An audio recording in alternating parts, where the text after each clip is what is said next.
Just please stop yelling at me, please. Call 911 now!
Welcome to the Christmas Project on Punish for Protecting live with Francesca Amato Banfield. You are live, Francesca. Thank you, Ted. Thank you so much. So today we wanted to do something very, very special. And we understand the pain involved in this episode today. But we want to try to do something where everything we do, we understand that there's a great deal of pain and suffering. However, at the same time, we really wanting to turn victims into victors, and to be able to have your control given back to you as parents and family members, extended family, friends, cousins, grandparents, aunts, uncles. We would like to show the world today on Christmas. Many didn't come on because they're gag ordered. Gag orders are illegal. Okay, human rights, civil liberties are being violated all over our country and globe as human beings. Anybody that's participating today, you're going to need to turn on your video cameras, or we won't be able to show the pictures of your children. But what we're doing today, we have some that have actually sent in videos. Each parent will get between 3 and 5 minutes, and please be mindful because we have a lot of you, so that everybody gets an opportunity today to reach out to their children. My heart is saddened today, being Christmas, but I want to remind you that we celebrate this time because of our Savior, Jesus Christ. And He is the miracle. He is a miracle. He is our God. And I do believe in miracles. And this whole entire thing that has been started here is because of Him. And people are coming far and wide all over the place, because this is something that we need to put a stop to, and we're going to do that as one big corporate giant that we are.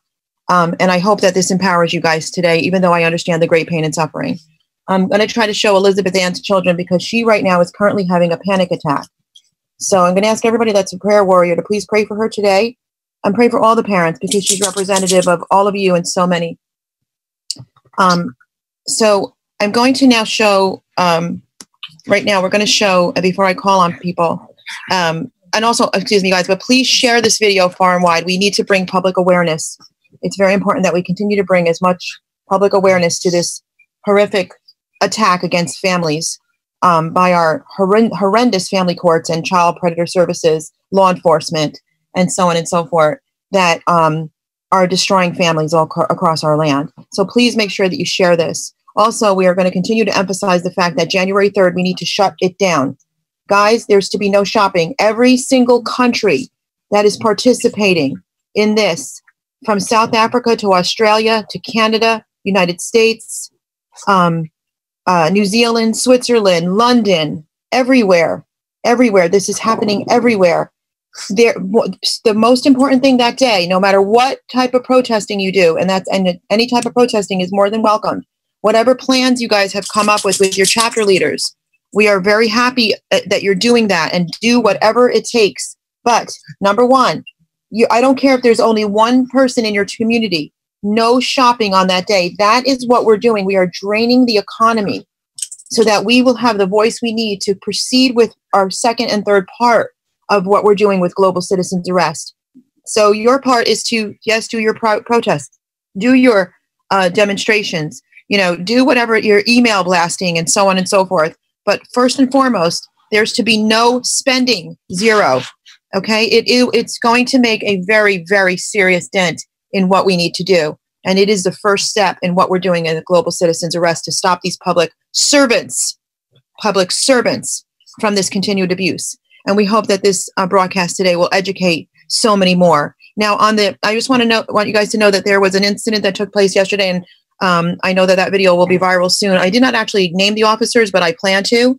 I absolutely plan to, because I got back a message yesterday. I made 2 phone calls, and they are going to be checking into what the damages that they did, because it was very unethical and very wrong. And you guys know I don't tolerate it. I don't tolerate it for myself or anyone else. And we cannot tolerate it. The intimidation tactics that these people use. See, only the guilty act like that. I notice that if I go into a place, if people don't treat me that way, that's because they're on my side. And I'm on the right side. Okay, so if you're on my side, you're on the right side.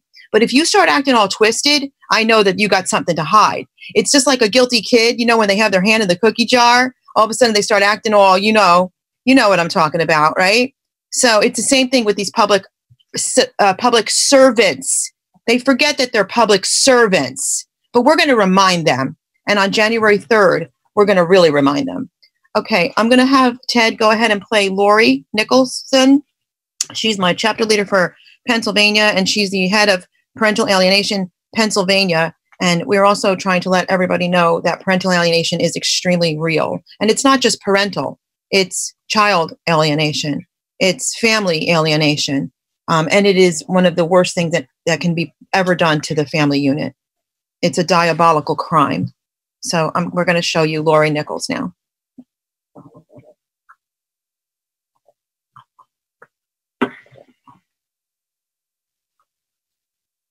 I think this is her.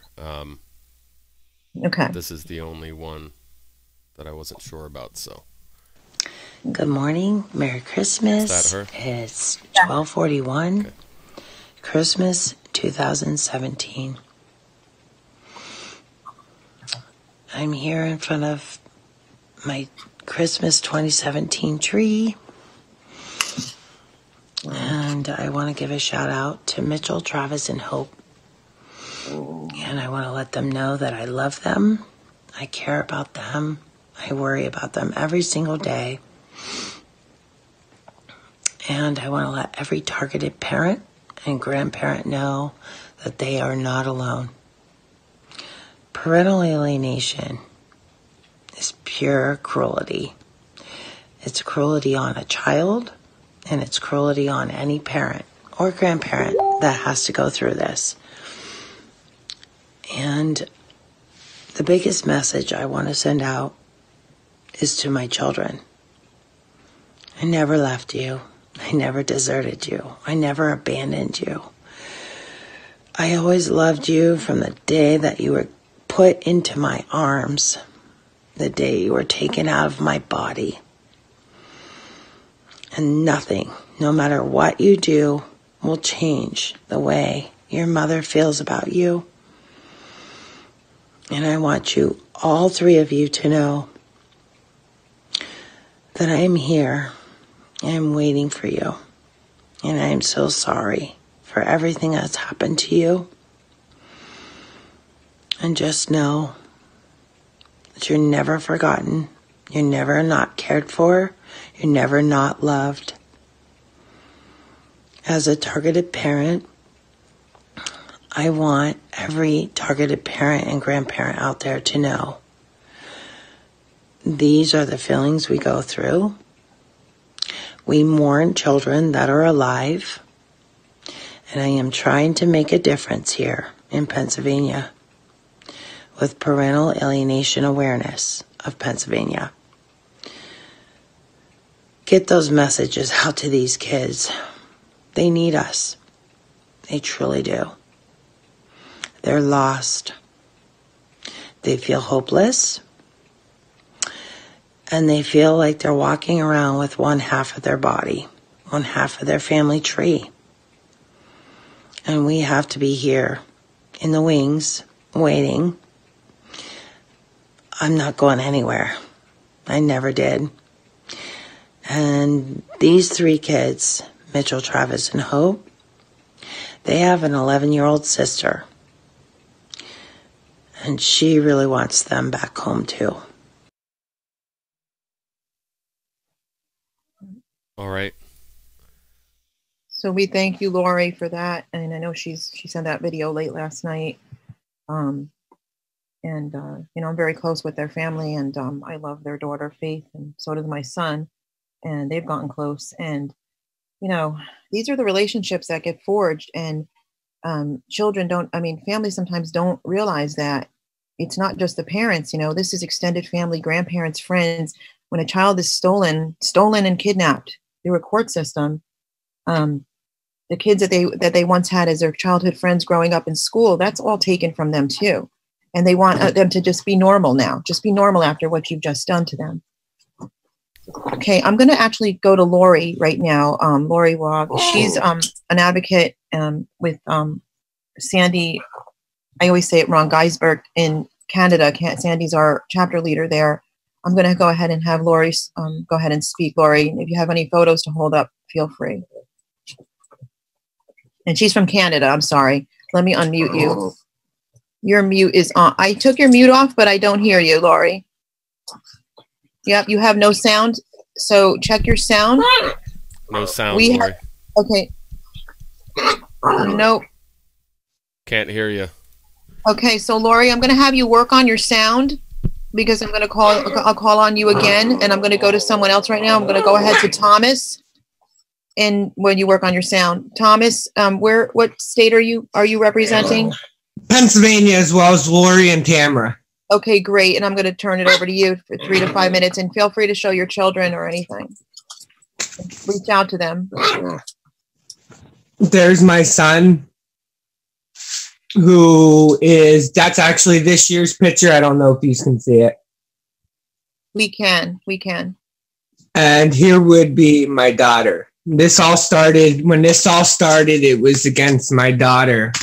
Never once did I have a fight with my son. It was always with my daughter. All the allegations were against my daughter. And it actually was 3 years ago, November 19th of this year was my 3-year marking, that the state took her without any allegation because I told them no, they couldn't see her. They came back that night and took her from me. I put up a fight. I still am putting up a fight, and that's actually why I joined with everybody, because I wanted to put a stop to it as well. So, but I couldn't do it myself. So it was kind of good that I came in contact with the people I did, because I knew there was other people out there that had been just fed up with the crap and the bullshit that they put us through, and they don't care about the children. They don't care about us. It's ignorant. Money is the root to all evil, and it should not be that way. Like I said, 3 years I've been fighting. I am still fighting to this day. Thank God my son's mother and I have always had a close relationship.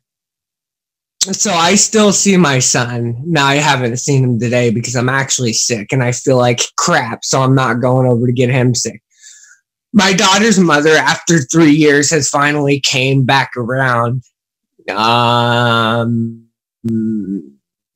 month ago to, I don't know if it was kind of a catch, just because she's one of those types that want to know what I'm doing, and if she don't know what I'm doing, then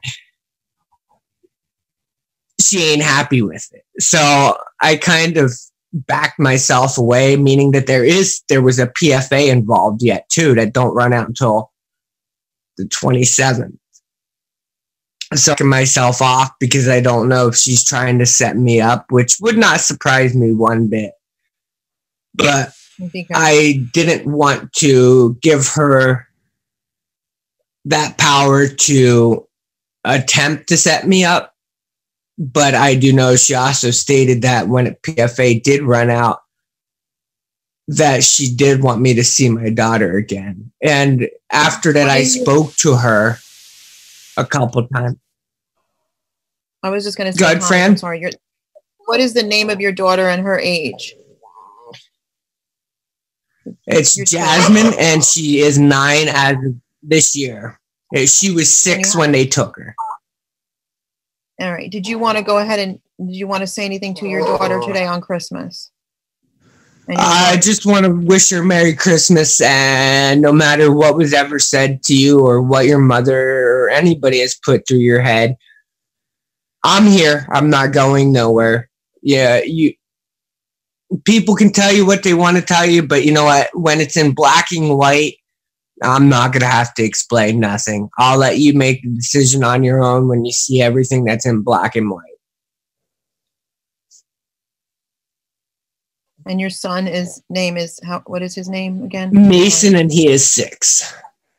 Mason, and he's 6. And did you want to say anything to him as well? Just want to wish him a Merry Christmas as well. Right. But you do get to see him, thank God. Yeah, yep. Well, thank you so much, Thomas. God bless you for your time on here today. And we hope you feel better, too. Yeah, thanks, Fran. Absolutely. Thank you. Okay, I'm going to go to Amber. Amber, what state are you representing? Indiana. Okay, honey. And now tell us how many years they've been, or how many children, how many years, ages, names, and pictures. It's been almost 2 years. March 20th, 2018 will be 2 years. There's 4 of them. Their ages are now 16, 13, 9, and 8. Okay, and their names and do you have a photo of your children that you wanted to show, or? Yes. Okay, and then whatever you want to say to them today.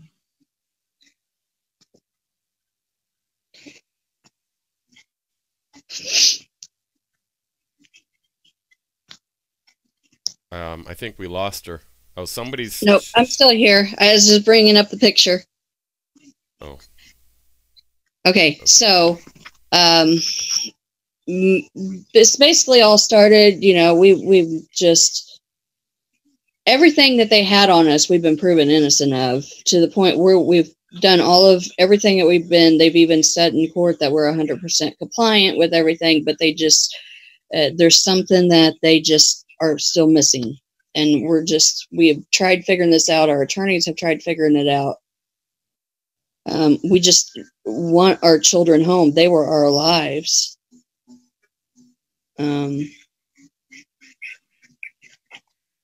Yeah, they are your lives, Amber. They are your lives. So what do you want to tell your children today? Well, my oldest is Destiny, Faith, Shayna, and Silas. And we just want to wish them a Merry Christmas. And we're not giving up. We haven't gave up, and we're still fighting for you. Is there anything you want to say? Okay. We just miss them very much. You know, we were the parents. We were the soccer parents. I mean, by the time we got off work, from the time we got off work to about 9-10 o'clock at night, I mean, we were running for them and their sports and their activities, and we have been just at a loss because we had such a busy life. Yeah. And now the judge, this has been this many years, and the judge is still keeping you guys in limbo, because it's these judges that make these decisions and keep these children in this limbo state. There's Right. no orders of protection. There's no orders of protection against you and is that your husband, or? My husband has an order of protection against him because this all started when we moved my nephew in, and we found out our oldest daughter, who at the time was 14 and the nephew was 19 at the time, was having a relationship. Gotcha. And we kicked him out, and our oldest daughter, not realizing the repercussions of her decisions, they had called the cops on my husband and said that he was crazy and this and that, and they took him for a psych eval. And then the next day, DCS was at our door and they took our children. And she had made all kinds of accusations, being mad at us at the time. However, the detective closed the case within like 2 to 3 months because there was no evidence in that, and that she fessed up the truth to him, that she had lied. And now DCS took that, and they're like, oh, she just wants to go home and we don't want to believe her now. And it's been a battle. It's a nightmare. We know that. Well, Amber, thank you for your story today. And we, it's like Thomas, we reach out and we continue to pray for your families.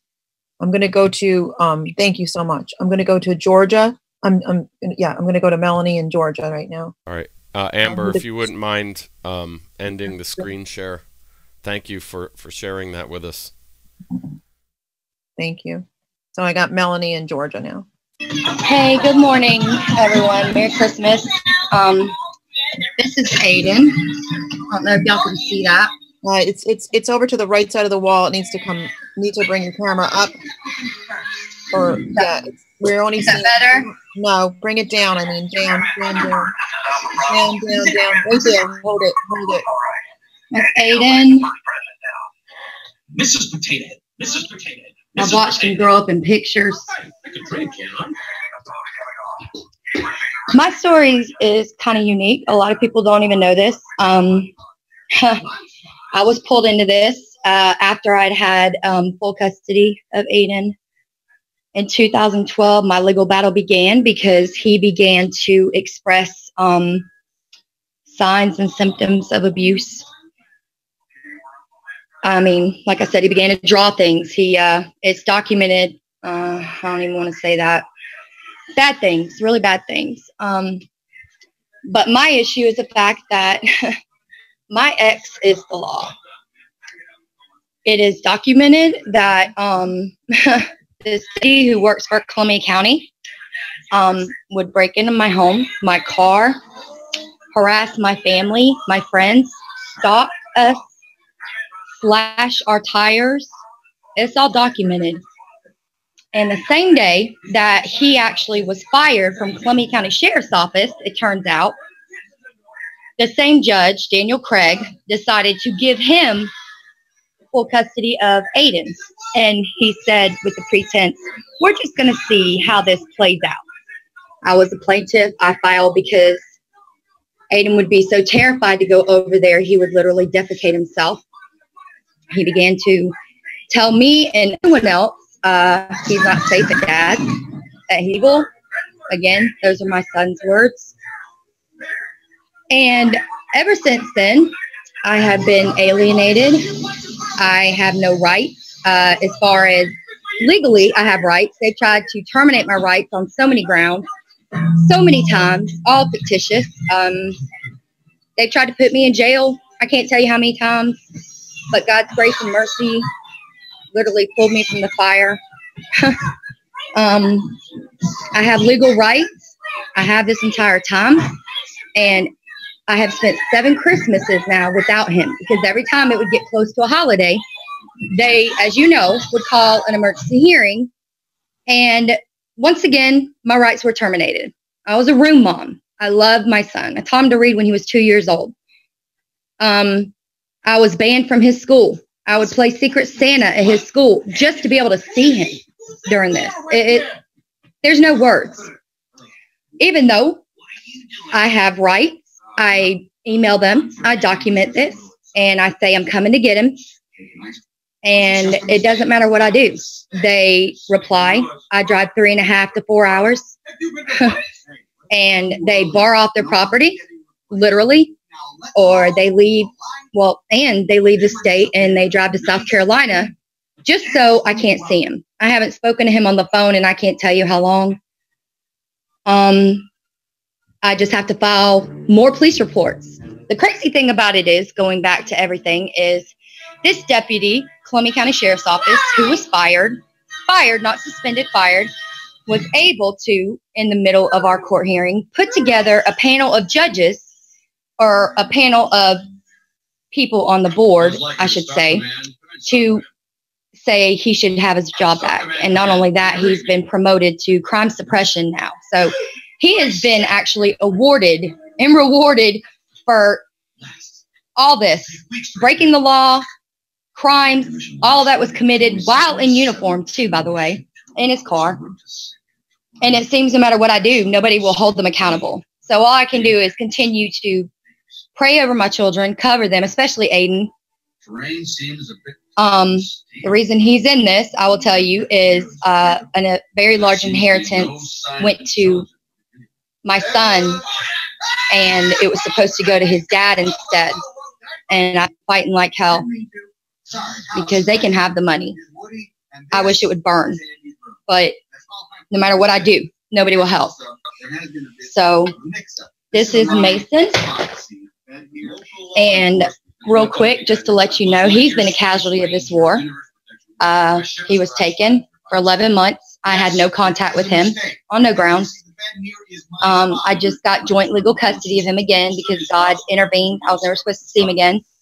But it's unbelievable, the capabilities of these monsters. It amazes me that they get away with what they get away with. But Aiden, I want you to know that no matter what, I love you. I'm still fighting for you. I will not stop until you're safe. I'm always here. We love you. We're praying for you. And things are changing. I promise you. Merry Christmas from every one of us. We love you. Your brother loves you. Your mama, your Mimo, everyone. Your aunts, uncles, everyone. It has destroyed our entire family.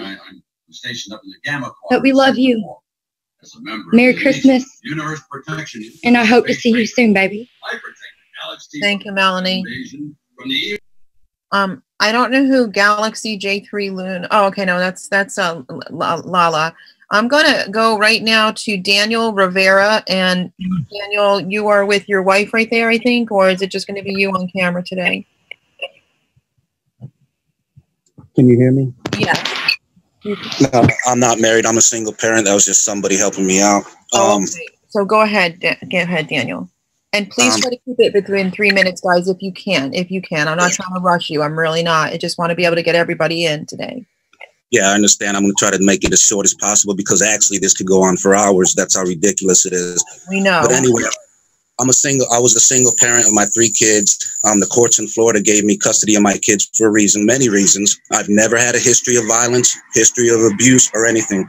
To make a long story short, this was the night of January 16th, on a Saturday, 2016.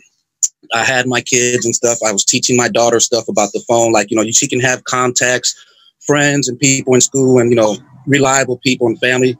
Well, anyway, like she was doing things before. And that night I found naked pictures on her phone. Now, she had a secret phone. I let her know that she had to earn the phone back. Grown men, we see this stuff on Nancy Grace, Dr. Phil, Dateline all the time. I found naked pictures of grown men holding their penises. My daughter's naked. You're saying 2 of my daughters. My youngest one wasn't naked, but she was doing bad things too. Holding her breast, sucking on blow pops, like this and that. And we see the dangers of online predators. There's over 900,000 people missing in the United States just in 1 year alone. And most of them will never be found. So I wanted to set an example for my kids and stuff. It got overblown for proportion. This is what I did do. Never beat my kids or anything like that, but she didn't see it. I did grab my daughter by the back of the hair, didn't pull, didn't yank, none of that. I said, and I showed her the picture of the naked man holding. I said, really, he can this and that? This man can kill. You don't know these people. Well, I was trying to teach my kids the right thing. 3 days later, on the 19th, CPS and the cops come banging at the door. Bah, bah, bah, bah. And I come downstairs. They arrested me. They didn't want to see there was no. I'm sorry, because there's so much, so I'm sorry for, just going like this. But it's okay. But when I was in trial, they kept me in jail for a whole year. I lost all 3 of my kids. My son, who had nothing to do with this, I lost him too. No contact, permanent, this and that. But this gets me upset and stuff. But it's totally no evidence, no marks. They said that I beat my kids all weekend long, Friday, Saturday. That Saturday night, Sunday, and Monday, Martin Luther King, and then send them to school Tuesday. If I did that to a grown man, he'd be in the hospital, critical condition. I would die for anything. Absolutely.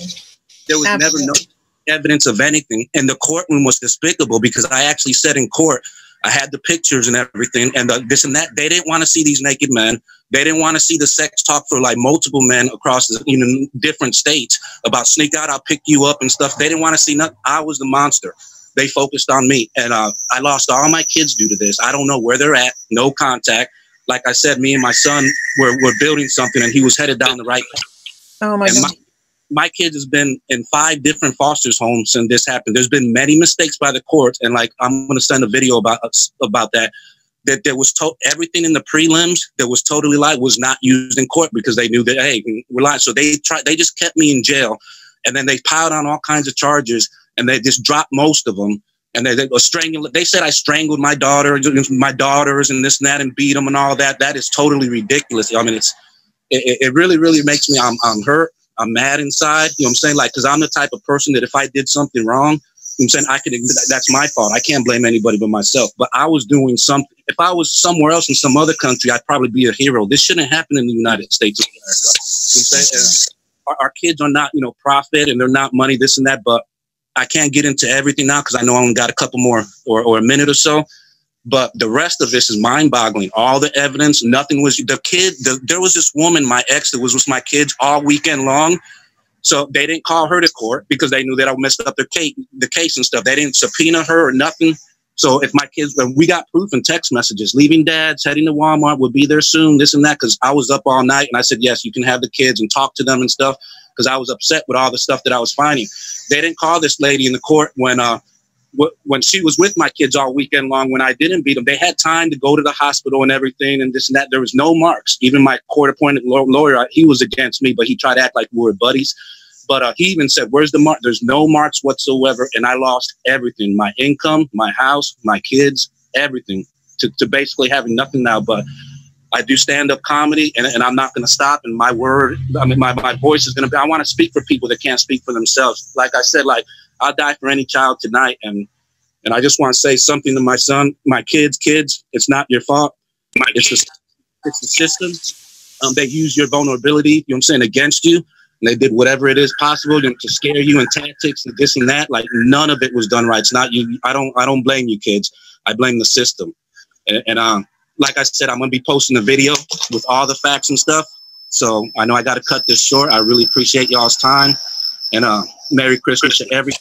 Yeah, Danielle, I do want to hear your whole story. Believe me, I do. And when you post it, I will make sure that it gets shared, and we'll get it out there. And you should get on one of our interactive lives so we can be able to get more of your story out. And I do appreciate you talking and speaking out today. And what state did you say you're from again? Virginia. Yeah, Virginia. I mean, we need a lot of help in Virginia, so help us trump the January 3rd event. Get as many people from Virginia to not shop on that day. Prepare a protest for that day. Organize whatever you need to do. Feel free, carte blanche, to do whatever we need to do. We're doing this together, so there's no wrong in it unless you're going to go out there and blow people up. That's the only thing we're against. So, but yeah, do whatever you can in the state of Virginia. Go on our Punish for Protecting page and make sure you get involved with all the other advocates that are there and work together. Okay, thank you so much. Ted Fogg, I like that Christmas video you did. Is right on time. So oh yeah, we're gonna actually sing that together in a minute here. So thank you, Daniel. I'm gonna go to Lala. Hang on, let me just find her. There you are. Let me unmute you guys. And who are you with there, Lala? I'm with Nana and Papa. My sons, Nana and Papa, Bill and Nancy. And I see Merry Christmas. Little Chad, Freddie, Gideon. Keep holding it. Keep holding those photos, because when you talk, it's going to rearrange on the broadcast itself. So just if you could hold them up and keep going. Little Chad, Freddie, and Gideon. Your mom, your grandpa, and your grandma are all here, wishing you a Merry Christmas. We are so sorry you are not here with us. And understand, Mama's not done fighting yet. This was not our choice. We were left with no choice. You mean the world to us. And now that I've spoken, I'm going to let your grandparents speak. Go ahead, my love. I love all of these children equally, but this little boy loves me more than any of them, and I want him back. And that's all I can say. I was Papa to little Chad. Everywhere he went, if he seen me, there's Papa, Papa, I want Papa. But this one, I brought into this world.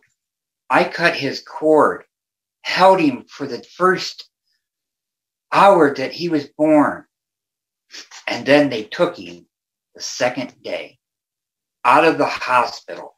They took him. And they even said 3 weeks before Gideon was born, they didn't even want him, that he was going home with me. So for them to take Gideon, for them to take you the way they did, it was unexpected. It was barbaric. And it threw this whole family for a shock. Grandpa. But we lost 7 grandchildren in a matter of weeks for something none of us did. Grandpa, to all these kids, and not to have them in my world. And if you can see, I'm in a wheelchair, and the life that these grandkids brought to me, and you can see it on my face in this picture. Is there anything more enjoyable than to hold that boy in my arms? To love on my grandkids? He was the first person ever to hold him. He caught him. We miss you. We love all of you boys. Chad, Gideon, Freddie, Merry Christmas. Grandpa loves you. Grandma loves you. Mama loves you. We all love you and miss you. And every day we are trying to get you back. Just remember, we are trying. We love you. I love you. And Mom's not given up yet. In fact, Mom's made more progress than ever. And I'm still not stopping. I have one more thing to say. Grandfather parent rights. She's my adopted daughter. So does adopted grandparents have any rights? I think we should. These were the only grandparents they knew in their life until they were taken. We were grandpa and grandma, and always will be. I love you guys. Thank you guys so much. And I just have one answer for that. It's, you know, all the love of all this family, like I said, family, friends, extended family, parents. The laws are not working. Well, the law, first of all, they're not abiding by our laws. That's first of all. Our laws are actually very good if people actually knew what we had in place. Everything they do is corrupt. But to answer your question, this is a violation of human rights, period. And we need to make a major change in the whole entire way this is handled. And this is the reason I want to see it abolished completely and start fresh. And I'm encouraging everybody to run for governor in your states. I'm going to do it here in New York because I have a plan ahead. Once I get in office, I have a plan ahead that's going to change everything. And people are going to start being their own voices, and people are going to start governing their own, this state of New York, and hopefully everybody that gets into positions taking over these states in our country. I don't want to get too much on this right now, but I just want to say things are going to change big time. It's going to go back to human rights, back to the way it should be, because what they're doing has not been working, does not work, and it's just astronomical abuse to families. But thank you guys so very much for that. Thank you. I'm going to try to go to Lori now back in Canada. Let's see how you sound. Let me unmute you. I'm trying to unmute you now. Hold on a minute. No, it's not letting me unmute you. Okay, there we go, Lori. Go ahead. You have no sound. She has no sound. And so if you hold up a picture, we can't see you. I know I see people putting up photos and stuff. No one can see them on the live broadcast until it's your turn, unfortunately. But Lori, we don't hear you at all. I don't know what's going on, but I don't want you to hang up because we want to try to get you. Go ahead and show your sorry to interrupt. If you want to go ahead and show your pictures, I'll show you on the screen right now. Okay. So this is Lori Wog from Canada's 3 children. Let me see if she put anything in chat. Lori's been arrested. Lori's been abused by the Canadian court. False allegations, a bunch of total and utter BS. If you want to continue to hold that up a little bit, Lori. She works with our chapter leader, who is Sandy Geisberg. She goes by Sandy McDonald in Canada, in our Canada coalition. We don't know why she doesn't have sound, but she's a beautiful mother. Nothing unfit about her. Actually, extremely fit. She could teach mothers how to be mothers. And this is the abuse they've caused this family. I know you probably want to wish them a Merry Christmas. I'm gonna go ahead and that is yeah. I mean, you can see the love there in the family. Utterly heartbreaking. Lori, I guess you got to use sign language today, Lori. Well, they did I want to say if they did gag order you, so you're really not talking. Yeah, there you go. Love you, Laurie. Thank you. I'm going to go to, I see others here. I think we're going to take a quick intermission, and I'm going to call on a few others here. I see you here. We have a couple of different clips, just quick clips we're going to show. And then we're going to do 2 more. I'm going to go to Joy and Lyra Star, and we're going to do the Christmas Carol for you guys. It's Lyra. It's Lyra, everybody. Lyra. Sorry. Okay, go ahead, Ted.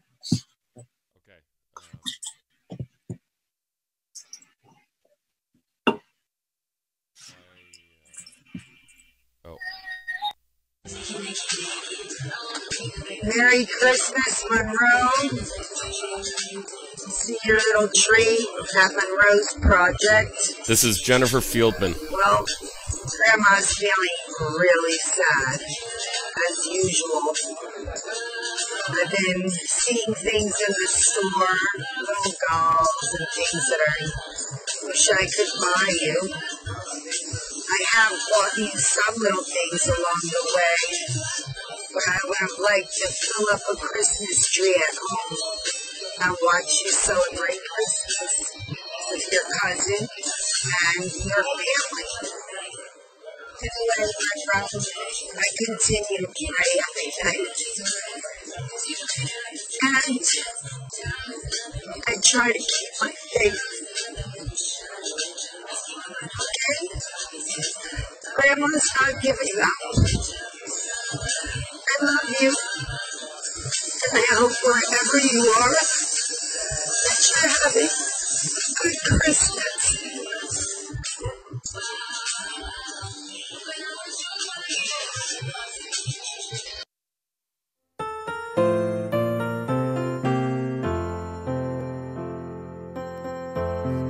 Everybody sing along if you want. I'm interested to see how this works.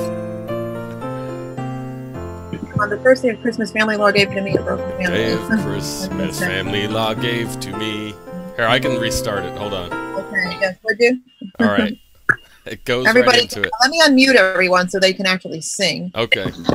So what you should all be able to see the screen. So let's see how it works if we all sing together. Don't be shy. Nobody can see us. Nobody can see me or Francesca or any of you. It's just our voices. It's just our voices. So yeah. Feel free to sing. Let me know when you're ready. Before you go ahead, it says Bruce, Nathan, and Mario Jimenez. I think somebody's just giving the name to their children. Okay, they can go. I just don't want to leave anyone's names out. All right. Here we go.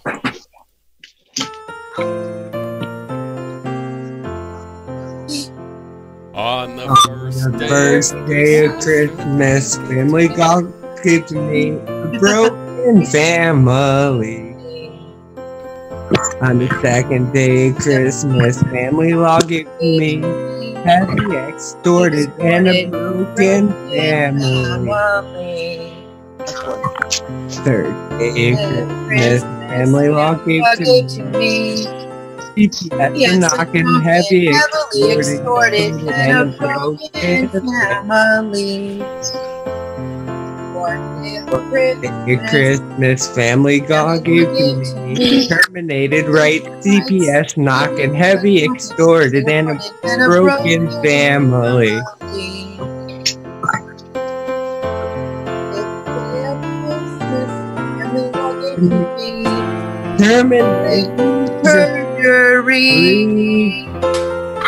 Terminated right, CPS knocking on the door, heavy extorted, and a broken family. There's a little bit of a delay. Okay. On the sixth day of Christmas, family law gave to me attempted charges, really perjury. Terminated right, CPS at the door, heavy extorted, broken family. I can sing a lot better than you know. Seventh day of Christmas, family law gave to me 30 days in jail, contempt of charges, perjury. Terminated rape, CPS at the door, heavy extorted, and a broken family.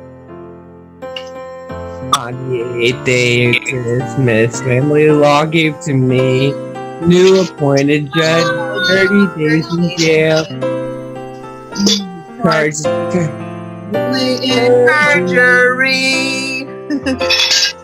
Terminated right, CPS at the door, heavy extorted, and a broken family.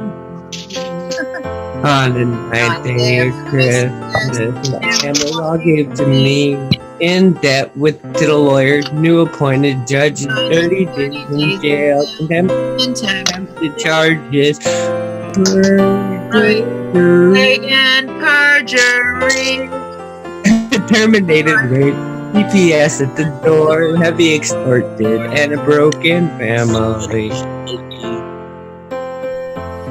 On the 10th day of Christmas, family law gave to me the kids have a new parent, in debt to the lawyers, new appointed judges, 30 days in jail, contempt charges, perjury. Terminated rights, CPS at the door, heavy extorted, and a broken family. Only Ted can do the edit. On the 11th day of Christmas, family law gave to me legal abuse syndrome. Kids have new parents. In debt with the lawyers, new appointed judges, 30 days in jail, contempt the charges. Perjury. Terminated rights, CPS at the door, heavy extorted, and a broken family. On the 12th day of Christmas, family law gave to us PTSD, legal abuse syndrome. The kids now have new parents, in debt to the lawyers, new appointed judge every single time I go in there, 30 days in jail because of freaking contempt charges, blatant perjury, terminated rights, CPS at the door still, heavily extorted, and no more family. You sing it the best, Fog. Good job. Right. Now, there was Yeah, a half-second delay between all of us, so we did great. We did really good. Now, everyone, I'm going to go with let's see here, Lyra. Did I say it right? I'm sorry. Let me just find you. Where are you? There you are. Hang on. It's Lyra. Lyra. It's Lyra. I don't know why I keep doing that. I get you mixed like up with lyrical. Okay, go ahead, honey. Well, I just want to say hello, and I love you, my children, Quinn, Kaya, and Ronan. Sending you all of my love today. I have been without my children for 6 years. Oh, now. sorry. That's why we started the Coalition for the Protection of Children and Families and the Parent Advocate Network. And we are finding some really great information that we're sharing with parents all across the country on how to get your kids back. If you go to coalitionforprotection.com, you click under most frequently asked questions, and there will be some information there that you can follow to get your children back if the case is still open. It's been really hard without my children, and I've been in a bit of a bah humbug mood. But moving forward, we got to keep on moving forward and believing that our continued efforts and joining together our continued causes, that we all work together, because it requires all of us working together to bring this corrupt system down. Removing children from parents is cruel and unusual punishment. the way that they do it a lot of the time is during the holiday season. In fact, my children were removed in October of 2011. And so if you have been charged with a failure to protect, that is illegal for them to remove your children from your custody for failing to protect. That is totally illegal. They need to be taking the whole family, victim of domestic violence, whatever, out of the situation where they are in danger. The whole family, except for the abuser, of course. The abuser then has, criminal charges that they need to face and lots of other things that they should be accountable for. And unfortunately, our system has set up so that it doesn't matter if you are a victim of domestic violence or the perpetrator of domestic violence, you still have to go through the same courses. This is the way that the Department of Children and Family Services works. And they then return our children to the abusive parent. If you are like a drug abuser or physically abusive or even emotionally abusive, you will still get a chance to have your children back. Yep. Whereas the victim of the situation ends up not ever seeing their children again in many cases. And this is deplorable. Talk about deplorable actions. This is deplorable actions here.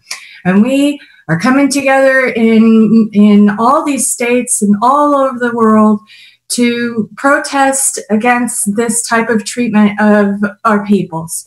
This is inhumane treatment of people. This is destroying families everywhere, and we have to make this stop. And so I'm glad that people are coming together, getting in connection with each other. We need to keep on bringing connections together.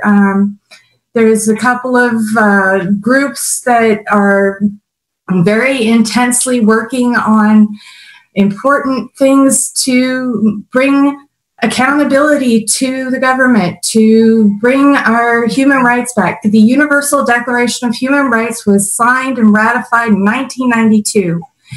There is a call for great jury members with the Human Rights Tribunal regarding this rampant disregard for parental rights and for family rights all across the country right now. And you can go to coalitionforprotection.com and sign up for the great jury and to be able to present your case to great jury members.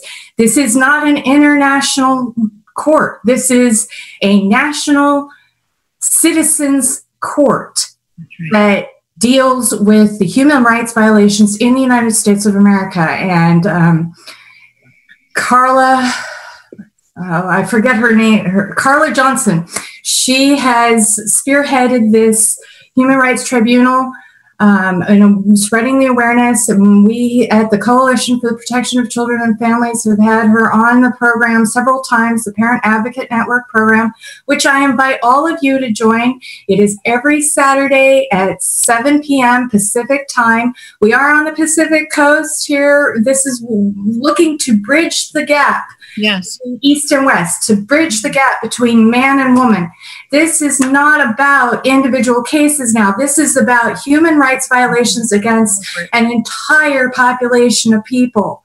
And the more that we focus on the individual cases and argue between us about sexual preferences or whatever, it takes away from the real issues here. And we need to be working hard to support and reaffirm parental and family rights and make sure that parental rights are acknowledged nationally and internationally as fundamental rights, God-given rights, because that's what they are, and that's what we're here to stand for.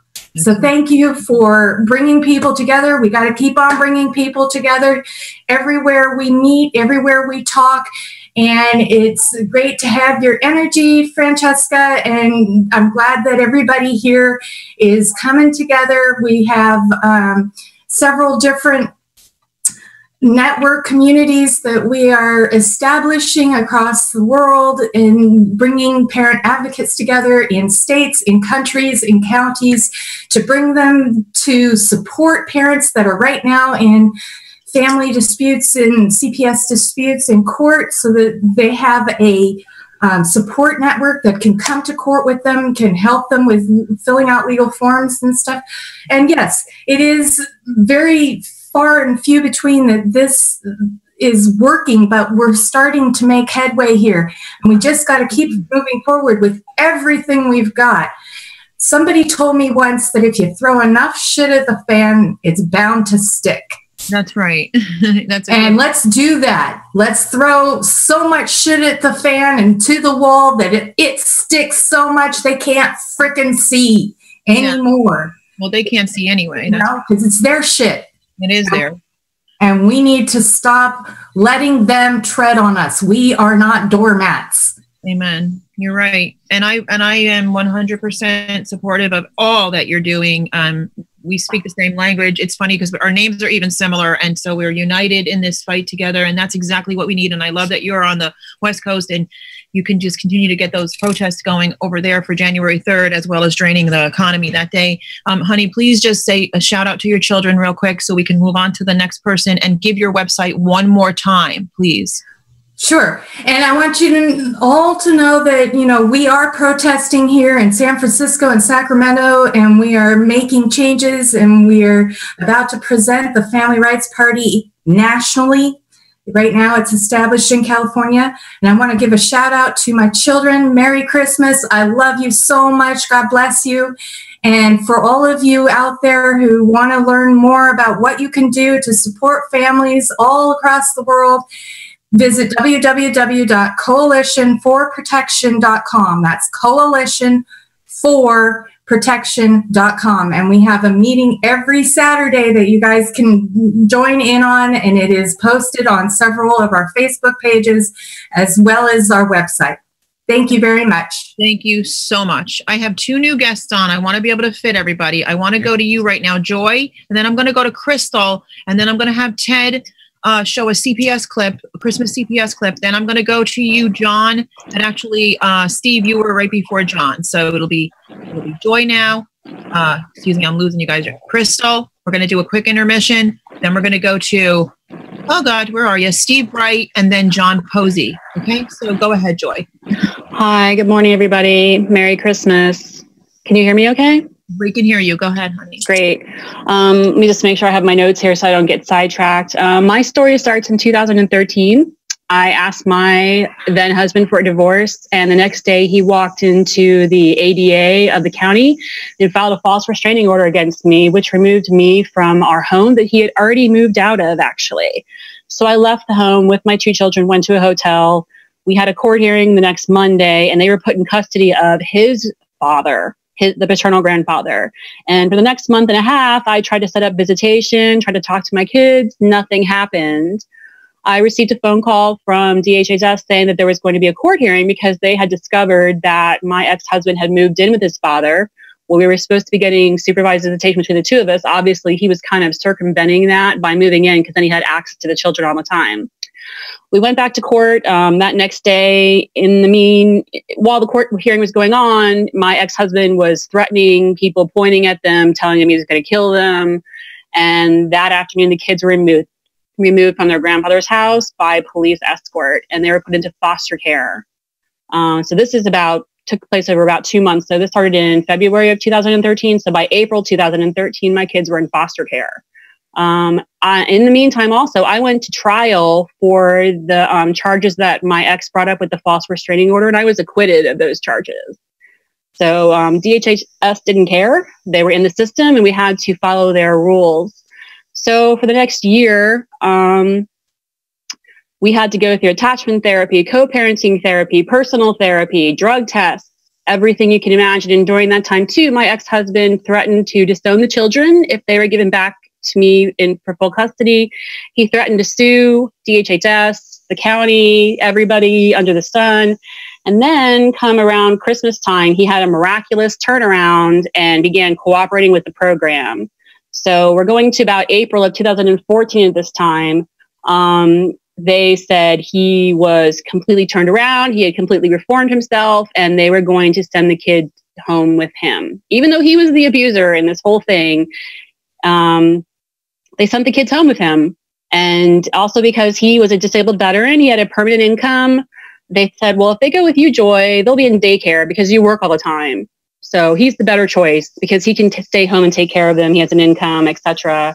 And he has a house, you live in an apartment. And of course, this is why I'm paying $1,000 a month in child support to the county for my kids to be in foster care. So about 6 months into that, sorry, go ahead. I said unreal. It's sickening. Unreal. So about 6 months down the road, I'm doing every other weekend visitation with my kids. They're living with their dad. And then all of a sudden, my kids are saying that I hit them, that they were beaten up by my boyfriend's children.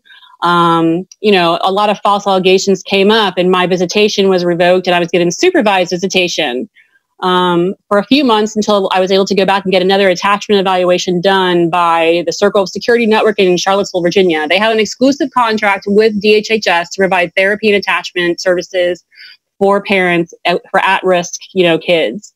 So I went back and had the attachment evaluation done.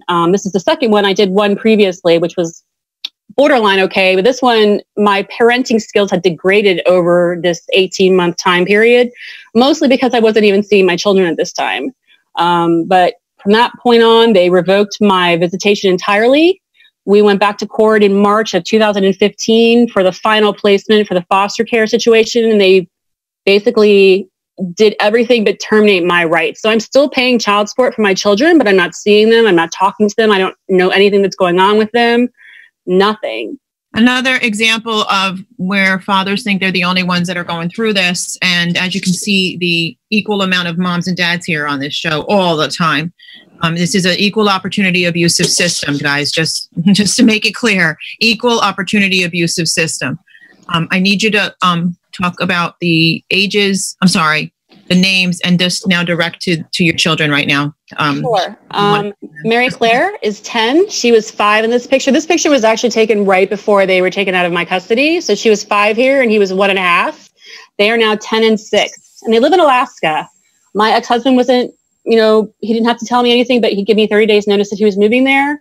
So I have 2 lawyers. I have one in Virginia, one in Alaska. And today I would just like to say that sorry. You're on my mind. Okay. Sorry. No, there's nothing. But I love you. And I'll never stop fighting for you. Thank you. Thank you. Thank you. Thank you very much. I wish I could give you a hug right now. Okay, I'm going to go to Crystal in just 1 second. I need to, Ted, if you have pictures of Elizabeth Ann's children at some point, I'm going to speak on her behalf. If you have them. If you don't, I will get them somehow. I need to go to Crystal. Go ahead, Crystal. Hi, Fran. It's good talking to you this week. There's a lot going on. I'm going to reverse the camera around so I can show you pictures. This is my niece and my daughter. My daughter's on the right. That's my niece on the left. They're just a few months apart. This is when they were at a visit at my mom's house back when my sister had custody. Unfortunately, my sister does have bad habits and she lost her kids, but they refused to place my sister's kids with family. Now, this is a picture of the same 2 girls. It's hard to see with the glare, but same 2 girls on their last visit prior to the adoption, where my niece is on the right. I took these pictures. Unfortunately, all 3 kids were adopted out to a non-family member, but we recently were able to reconnect because my kids ended up being in the same school as their cousins, which was a huge shocker. I found out through my daughter that my niece has been cutting herself. She doesn't want to be in her adopted home. She's recently had hot coffee thrown on her, burnt her chest. She's been deprived food as part of punishment. She's very skinny. When she's in trouble, they won't give her blankets to sleep with at night, and they make her sleep in a room with no heat. She's threatened to run away. We've begged her to please stay until the courts are open so we can get an emergency placement. That's my nephew that was adopted, my niece, and my other niece. They were born Rhiannon, Harmony, and Logan, and their names now are Lucas, Harmony, and Zoe. So I just want to let them all know that we love them and we're here for them. And if she needs protection and she needs out, we are here. I can't talk about some things that we've done recently because I can't have it leaked out, but we're in the process of trying to get them the help that they need. Yes, we are. Yes, we are. We will get them the help they need. It's crazy. It's unbelievable. And it shows you that this child predator services who should be in there getting those kids out immediately, number one, they should be with family. First and foremost, they should be with family. There's never, ever should they go with, and that's why it says on the end of every one of my shows on TV, it says, because no child should ever live with an abuser or a stranger. Okay? Unbelievable. Did you want to say anything to them? What was that? Did you want to say anything to them? Yeah, I want to say Merry Christmas. We were able to get them some gifts. We snuck them through my daughter at the school. I was in contact with my niece, and the adoptive parents took the $50 cash that we gave her so she could get extra food on her lunches and stuff, and will not let her have that money. Some of the other gifts that they're not aware of, but I'm not going to go into detail on here about that, but we're working on our best to keep her safe. And unfortunately, we can't just go to the school because the adopted mom works at the school, and we can't just go to CPS because we feel that the repercussions are going to be harder on the child. So CPS is useless. CPS is useless. It's a crime organization. I'm a mandated reporter in the state of New York, and what's the point of me reporting abuse to an organization that just abuses children? Explain that to me. Exactly. You don't do anything. File criminal charges against CPS. Go ahead, Crystal. Thank you so much, Fran. Thank you for giving me your time. Did you want to just say Merry Christmas to them? I'm sorry. Merry Christmas. We love you all. We're working on this. We're going to get you. I promise. We're going to go to a CPS Christmas clip right now.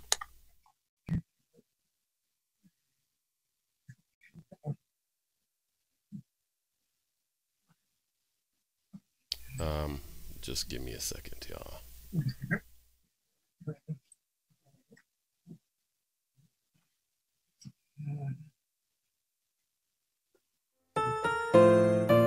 Oops. Oh, jeez. That's not what I wanted. Hold on. Bear with us. We'll be right there. We'll have it out in a second. There we go. Hello, I'm Kaylin. I'm Jeff. While Ted's looking for that clip, I just want to say something. Everyone that knows that January 3rd is the day that we are not spending any money worldwide. And we are pursuing the 4th and 5th days after that, after we shut it down, guys. So make sure you spread this information far and wide. That's the first step in getting them where we want them so that they obey us. Get it? And then we go into the U.S. Marshals and so on, and the Oath Keepers, actually citizens arresting these diabolical abusers in positions of power that we pay for. So for anybody that doesn't know the process, that's how we're doing it, guys. And make sure that if you're a chapter leader or you're organizing any type of protesting on January 3rd, or you're doing anything, flyers, whatever you're doing, make sure that you're letting everyone know. People are going in and out of businesses or walking up and down, business blocks and things like that, going in and out and explaining to people what we're doing on January 3rd. People are shutting down businesses and so on and so forth. Okay, it looks like we're there. I'm Javin. The holidays are a time for cheer, love, and laughter. People going out to buy presents. Ugly Christmas sweater parties. Putting up the Christmas tree. Yeah, that's the ending one, Ted. There is much joy centered around the holidays. The CPS song. For thousands of parents. The CPS song. Oh, you're muted. Okay, let me. That would be the CPS one. It's a Christmas song. It's a. Again. Oh, okay. Let me find Got that. It. Okay. It's okay. I can talk a little bit about. I see a lot of messages coming through. I see London and I see Germany. People are even writing. I don't speak that. That would be Tina Mello. She's the one that can speak every language. She is absolutely amazing. I want to talk about her. This woman is a paralegal. She had her children taken. Her work is outstanding. She's a brilliant woman, Tina Mello. I want you guys to literally support her in all that she does. She's a fashion designer. She's done a line of clothing in representation of all these children worldwide. I mean, you talk about a brilliant mind. She's been so viciously attacked on so many. I don't even want to get into all of the attacks she's had to endure. And I do encourage all of you to just not only reach out to her, but hold her up, pray for her. Tina is a incredibly brilliant woman. She speaks every language. She teaches students and has a heart of gold. Anybody that would come against her has something wrong with them. Seriously, something wrong with them. And God has his hand on her. And I am so impressed with her work. We show her clips of the Indigo Justice Project. What she's doing is going to make history. I am sure of it, especially because usually people that get attacked the most, God has a serious plan for their lives. So Tina Mello, please check out her Facebook page and all the work that she's doing. It's absolutely amazing. Okay, we're going to go ahead and show this clip now.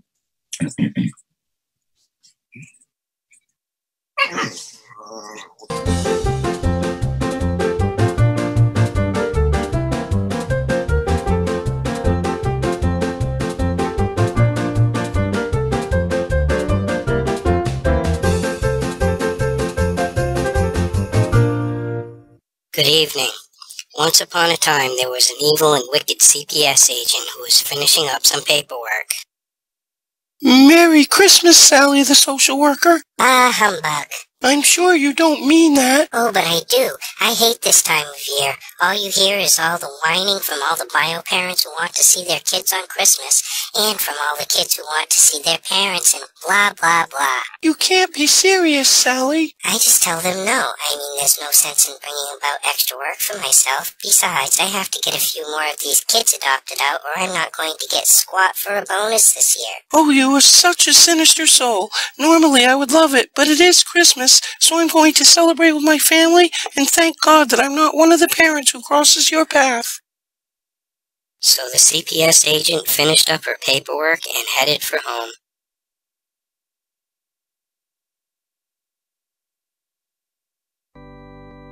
Bah humbug. Oh, dearest CPS agent, I am begging you. Please let me see my children on Christmas. Tiny Timmy is so sick and little Jane is so scared. It was always such a special day for us before you took them away. But I told you that would be impossible. Besides, I don't think it's in the kids' best interest to see you. But I have done everything you asked. I have gone to counseling and passed every drug test you threw at me. I have jumped through every single one of your coops. I'm begging you, please let me see them. No, now run along before I call the police and accuse you of harassment. I'm warning you, what goes around comes around. If you don't show some heart soon, you will die a sad and lonely woman. How dare you threaten me?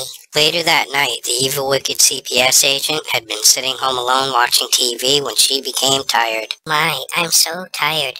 I think I'll go to bed and dream about what I'm going to do with all of that adoption bonus money. But although she planned on having a peaceful night's sleep, on this particular night, it wasn't going to happen. Oh, I'm so tired. I'm going to sleep now.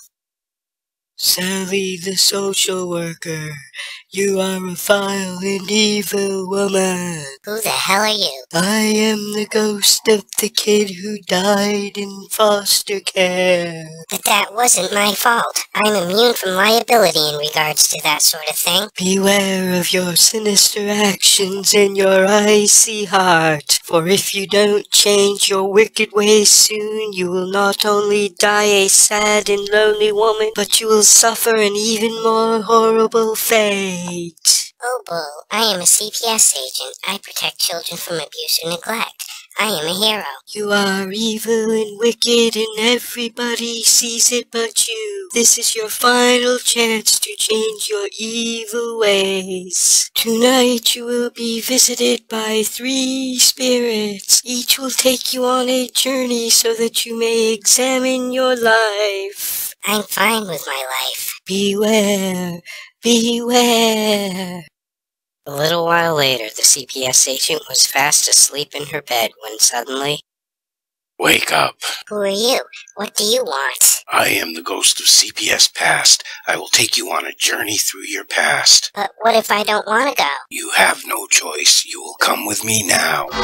What the heck? We are at a home of a mother whose kid you stole away, in a time before any reports were ever made about her. But she's not supposed to be spending Christmas with her kids. They're going to be adopted. I'm taking those kids back right now. Calm down. They can't see or hear you. Tomorrow is Christmas and Santa is coming, so you will have to go to bed early tonight. Really coming tonight, Mama? Yes, he is. Do you think Santa will bring me a new dolly? Maybe. Now off to bed. You don't want to miss him. Hooray! I love you, Mama. I love you too, Tiny Timmy. They look very happy. They were very happy. So what happened? Well, actually, you did. There was a blinding flash of light, and the CPS agent found herself back home, waking up from a sound sleep. Oh my God, what a horrible dream. I assure you, that was no dream. Oh, not again. I am the ghost of CPS present. I have come to show you your present.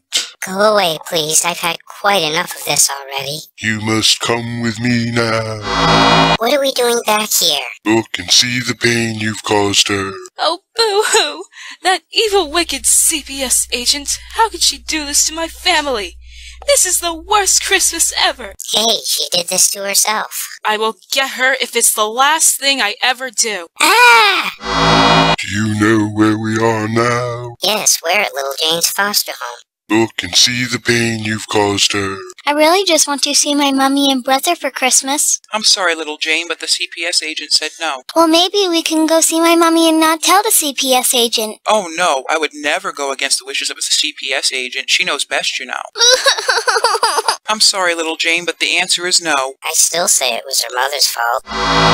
Do you know where we are now? Yes, we're at Tiny Timmy's group home. Look and see the pain you've caused him. Oh, please, Mr. Ghost of CPS present. I assure you, I get the hint. I've seen enough. Watch.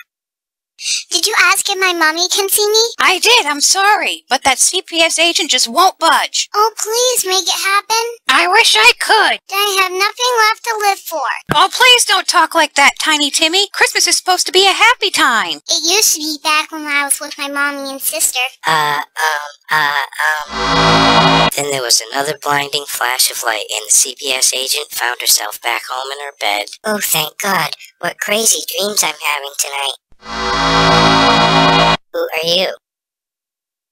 Oh, let me guess. You must be the ghost of CPS future. Oh, the mother's house again. Here's your mail. Thank you. We regret to inform you that Tiny Timmy died last week from complications to his psych meds. Signed, Sally the social worker.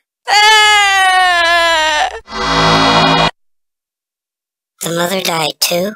But how? Is it my fault? I'm dead too? But how? Why? Hello, I'm from Child Protective Services.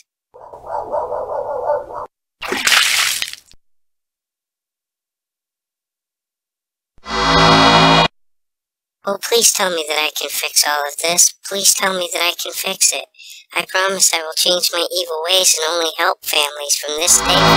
The CPS agent woke up totally freaked out by all of this. She was so freaked out that she decided to change her evil ways and suddenly found herself determined to fix every wrong she had ever done. Oh my God, what a night. I hope I'm not too late.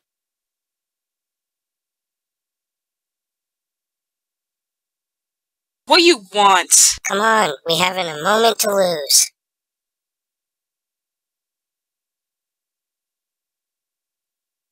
Bring little Jane out, quick. Mommy! Oh, little Jane. Oh, how I missed you. Come on, we haven't a moment to lose.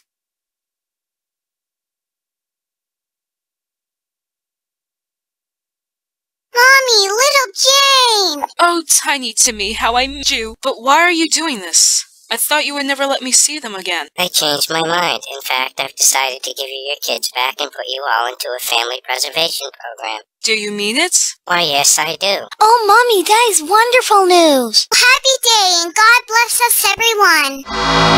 So the CPS agent gave the mother her kids back and gave her all the help that she needed, including the best medical care for Tiny Timmy, who got all better and grew up big and strong. And they all lived happily ever after, except for the CPS agent, who still got eaten by a pit bull while trying to steal another kid the next week.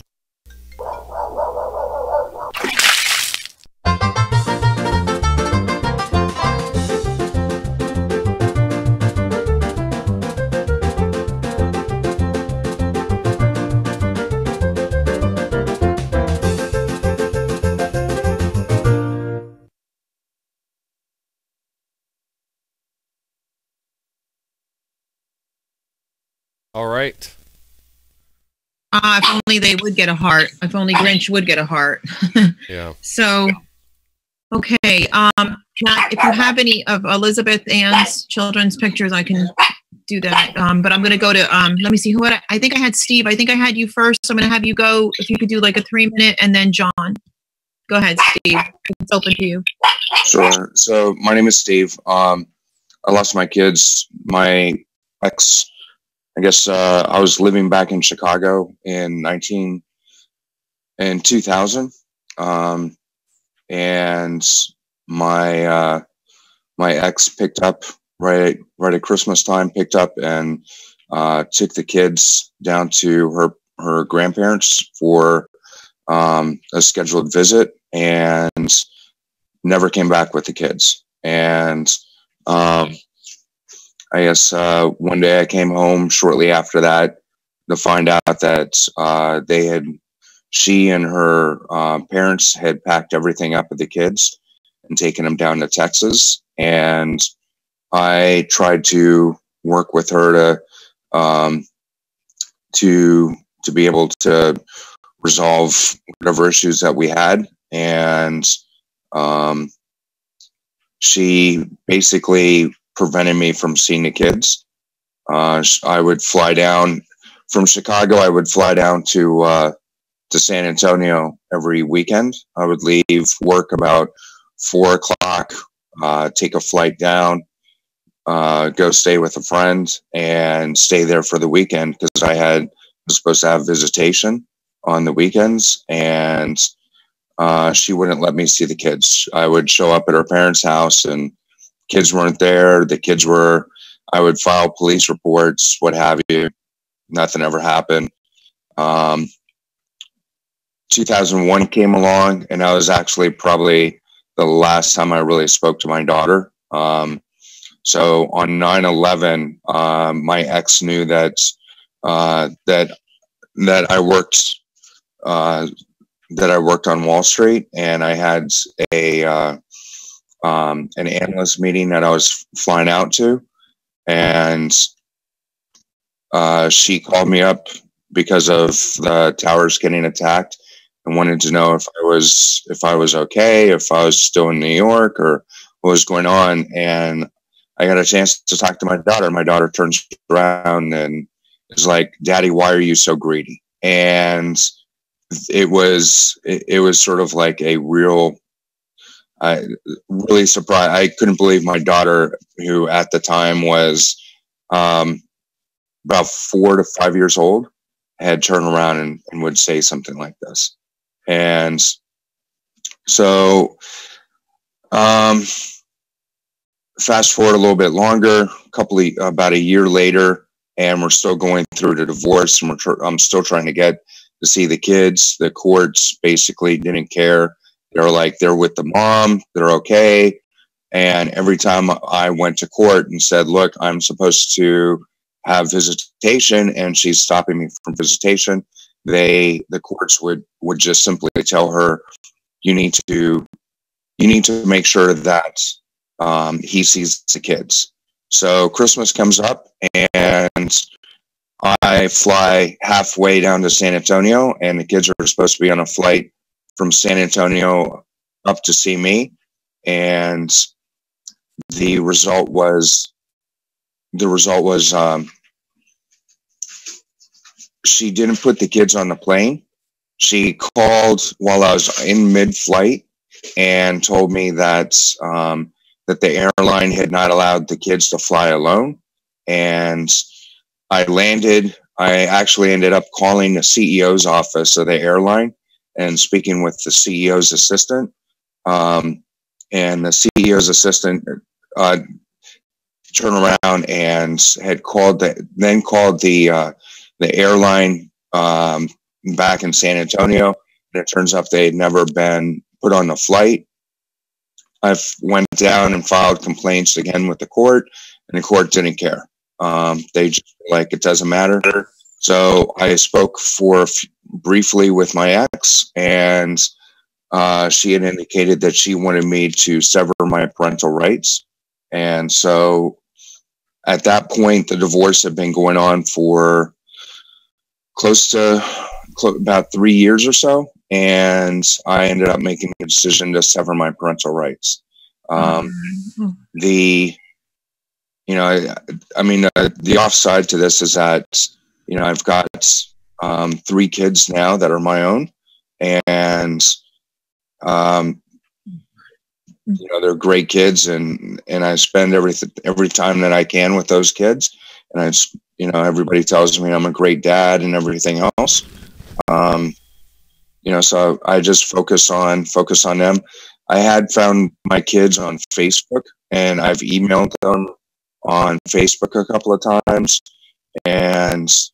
but they never respond. Steve, I know you said New York, but what court in New York are you talking about?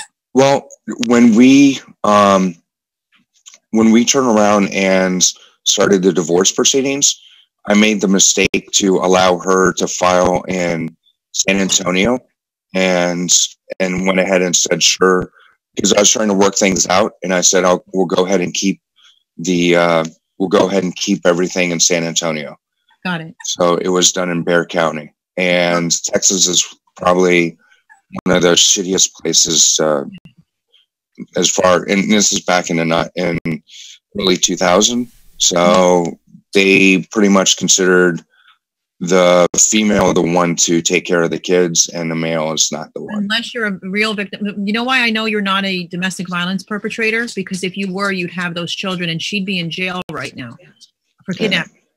So let me explain something to you, because it's funny, because I have a case out of Texas, New York, that she was in domestic violence housing in a beautiful home, though, not like in a home with a bunch of women, just by herself with her family, clear-cut domestic violence. The children are being abused right now as we speak. And they made her come back, and et cetera, because it was really domestic violence. When you are an innocent parent, an innocent father, and you've done nothing wrong, this is the suffering that you go through. It's completely opposite, complete and utter, the opposite decision of what any normal thinking person would make. The courts make the opposite decision. You know what I'm saying? So I could just start listening to these stories, and people who get quote unquote criminal arrests and things like that, and they're all false allegations. I can tell right away, because genuine stuff doesn't get treated, they don't do anything about it. It's just wherever the kids will be most abused, or how the children will be most abused in that particular case, that's what the courts do. And I'm really sorry for you. She did make, I'm trying to think, at one point she made a claim that there was domestic abuse, that I had hit the kids or beat the kids or something. At which point, just a typical thing. If that was true, that you would have had them. Trust me, because that's what they do. They do the complete opposite. It was a simple, something like that is the response that we came back with was, okay, since if there's this abuse going on, show us, where the evidence. Show us something that is from the teachers, from a hospital, and if you're saying that there's this abuse going on, then you're such a great parent, then where's the proof? Why did you not take the kids to a doctor, to a hospital, or something like that? There was no abuse. Simply the reason we got divorced. I have medical reports. I have sexual medical reports. I have you can't even imagine what we have. That's exactly where the kids are placed. When there's genuine abuse, sex abuse, physical abuse, any kind of real abuse, that's exactly where they place the children. That's why I know you're not. That's the reason I know you're not. And you've been it's horrible what you've been through. Horrible. Did you want to go ahead and reach out to them, to your children? No, that's okay. That's okay. I consider them dead. Oh, okay. Okay. It's not their fault. It's not, but it's just easier for me. I made a choice. I see what you're saying. To turn around and I've got my life now. I've got my life now, and I try and get back with them, but the kids that I knew, they're gone, and all I know is the people that they are have been filled with a lot of lies and a lot of hatred, and that's just the way it is. Well, I'm sorry that I understand everybody has their ways of trying to deal with it, and my heart is with you. And thank you for your story today, John. Steve. Thanks. Steve. I'm going to go to John, and I understand Brian Kinder's coming on. I didn't miss anybody here, right? Okay, wait, where is, did John get kicked off? I'm not sure. I do have Elizabeth's pictures. Okay. So let me go ahead and talk about this. So Elizabeth Ann is a case that we're working on. It is actually opening up, and we do have a lot of good things happening. But being today is Christmas, her PTSD is kicking in, and I'm not sure if I see you in the chats right now because the messages are coming in heavily. But this is Elizabeth Ann's children, and she wants them to know how much she loves them and misses them, and how we are going to continue to fight this with you, Elizabeth Ann, for those children until we bring them home. There is a link. Guys, please go to Elizabeth Ann's page. She's actually making bracelets and jewelry. We're actually coming closer to getting the full amount that she needs for an attorney to sue them. Federal lawsuit, but there's also criminal case that's coming out, kidnapping criminal case. There's so much underhanded garbage that will come to the forefront. And again, in the state of Pennsylvania, we have very, very corrupt states, as we know, Pennsylvania being one, Minnesota being one, West Virginia being one. I mean, they're all corrupt, but some of them are really, really corrupt. But this is Elizabeth Ann's children, and that's her daughter right there. And so it's actually Brenda, it would be Steve that you're saying, and yes, please don't give up.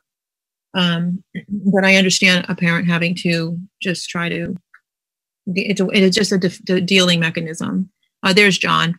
So these are Elizabeth Ann's children. That's her son, and she just wants to send her love to them, and she misses them and loves them very much. And again, she's another one. Please, guys, support her, hold her up. Keep watching everybody. No parent left behind. Always keep an eye on everybody. I was up till late again last night talking to different parents. Literally keeping people alive. Lori Nicholson knows all about that. Tamara Sweeney. Guys, just make sure that if you don't hear from somebody, you reach out, you get phone numbers, have backup ways of contacting people. As we continue to fight this fight. And January 3rd, guys, the major shutdown day worldwide. Shut it down. Make everybody aware of what we're doing here. Child abuse starts with CPS and family court. Okay? They are the real perpetrators. So, on behalf of Elizabeth Ann, and we all say Merry Christmas to you, children, and we love you, children, as well. We're doing everything we can to get you guys back home to your mother, who loves you and is a good mom, and she suffered so much loss, so much loss. So let's keep her in our prayers. And we're going to go to now John Posey, and let me just make sure. John, are you unmuted? Because I have no way to unmute you. Can we hear you? Okay, hang on a minute. I have no way to unmute John. Let's see. I'm going to unmute everybody, and I'll just remute everybody.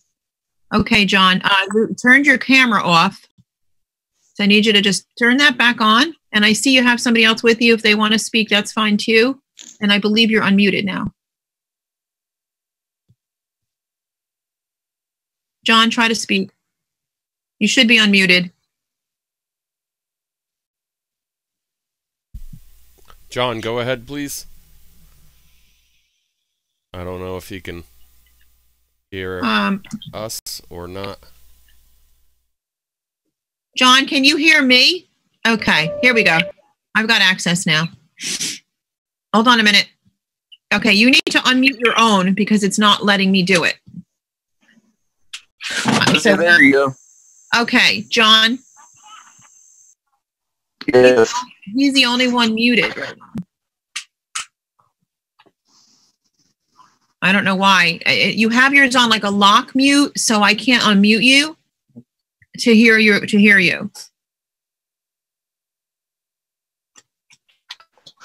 Yeah. Can you hear me? Okay, yeah. Go ahead, John.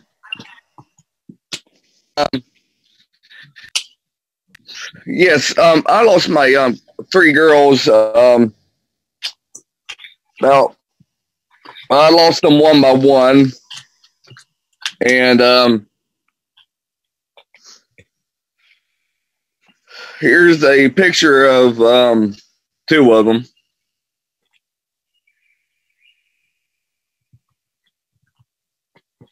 And I lost, they was telling, the CBS was telling the judges lies and everything. Mm-hmm.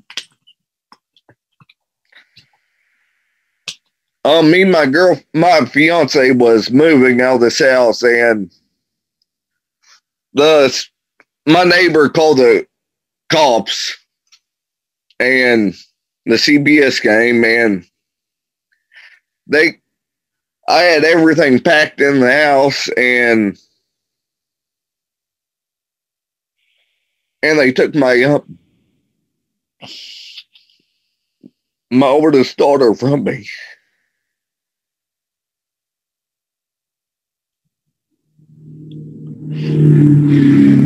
And ever since, they took my kids, all of them.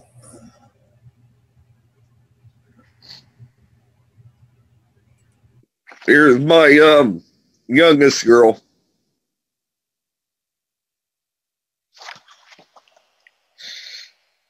I just What are their names? just want them home. Their names are Ariel, Jasmine, and Laura. And how old are they now? My oldest is 3, 1.5, and 5 months. What do you want to say to them today on Christmas, John?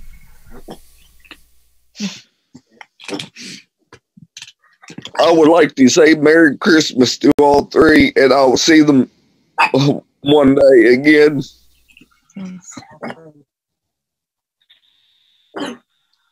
And hopefully get them back soon.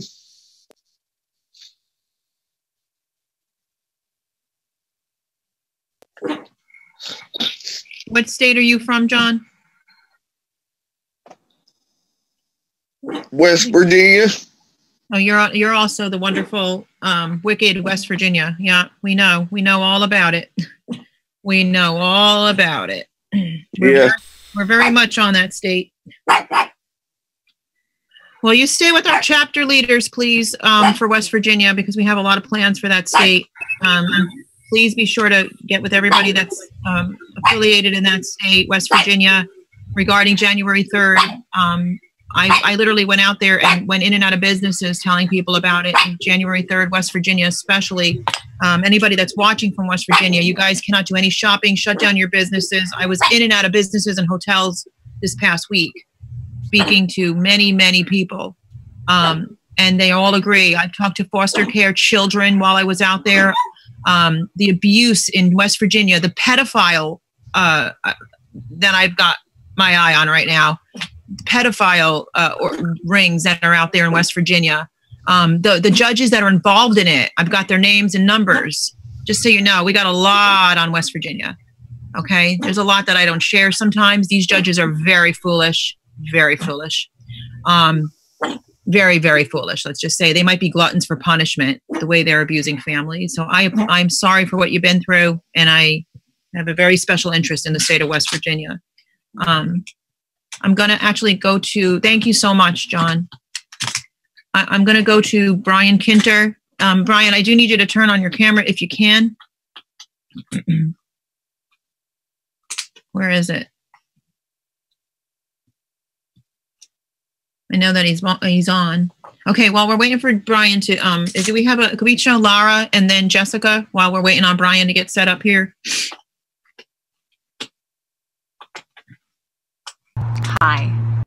The reason for this video is to implore and encourage all of my friends, family and acquaintances to not purchase anything, zip, zero, zilch, nothing. On January 3rd, 2018, we are protesting family court and the fact that they do not stand up for the best interests of children and also that CPS, Child Predator Services, is not doing what's in the best interest of children. I hope you'll join me and Punish for Protecting, January 3rd, 2018. Please message me if you have any other questions. Cheers. Bye-bye.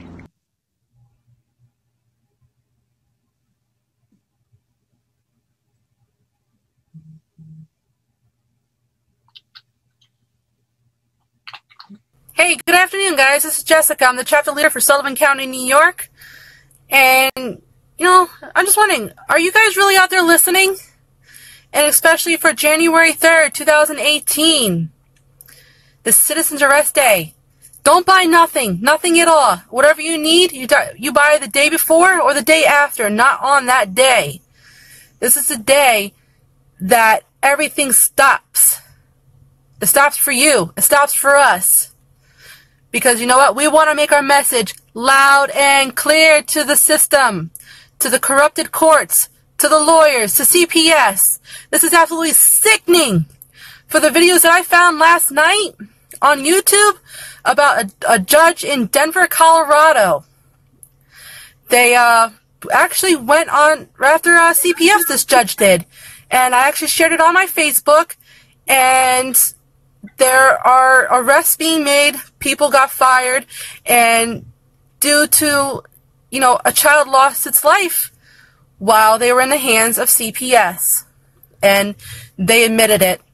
It's absolutely sickening, horrifying, and it needs to stop. You know, there are many of us that don't have our children for Christmas, and this part of having to do with January 3rd. Let's bring our kids home for good, guys. Come on. Let's stand together as a globe, as a unit. We have to tear down the system. Then we could build it back up, make it better to where it's supposed to work for the children, where they are made to follow the laws. They're breaking the laws. They're violating our rights left and right, and they're not following any of the constitutional rights at all. And I've had it. And there are so many people that have had it. It's just, I'm done. You know? Let's bring our kids back and let's do this thing with January 3rd, 2018. We're gonna rock this nation. And there are many countries that are joining with us. We all have to work together as a whole to get this done. We can't do this single-handedly because nothing's going to get done. The message isn't going to be made loud and clear. So January 3rd is going to be a huge statement. And I'm pretty sure it'll end up making the history books.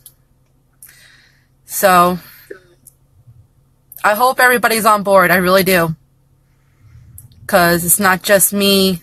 There's now billions, possibly trillions of us now that's doing this. Alright, guys? So please post your 3 to 5 minute video supporting the January 3rd event, 2018.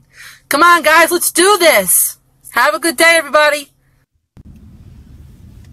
So January 3rd, 2018, for anybody who does not know, I'm just taking Global a few. Citizens Arrest Day. We've got many countries everywhere that are involved.